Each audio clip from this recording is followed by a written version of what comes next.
இந்த வெயிலுக்கு குளு குளு குளுன்னு பாதாம் முந்திரி பால் எல்லாம் போட்டு ஸ்ட்ரென்த்தான பானை குல்பியை செய்ய போறேன். பாதாம் 4 மணி நேரம் நல்லா ஊறட்டும்.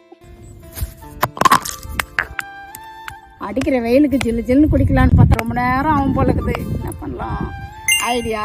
1 லிட்டர் சுத்தமான பசும்பாலை கிளறினே இருந்துட்டு பாதாம் பருப்பு, குங்குமப்பூ, முந்திரி இதெல்லாம் கலந்துருக்கிற சன்ராஜா டெய்லி பாதாம் ட்ரிங்க்ஸ் மிக்ஸ் 6 ஸ்பூன் போட்டு கிளறினே இருந்தாதான் அடி பிடிக்காம கட்டி கட்டியா இல்லாம திக்கான பதத்துக்கு வந்ததும்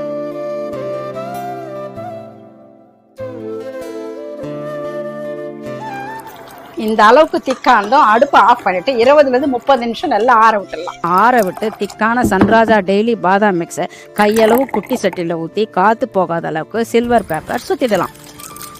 நல்லா டைட்டாக சுற்றியாச்சுங்க. இதை இப்போ நல்லா குளிர் அதிகமாக வச்சுட்டு உள்ளே வச்சிடலாம் ஃப்ரீசரில். வெயிலுக்கு நல்லா ஜில்லுன்னு நல்லா இருக்கு. நீங்களும் கண்டிப்பாக செஞ்சு பார்த்து எப்படி இருக்குதுன்னு கமெண்ட்டில் சொல்லுங்கள்.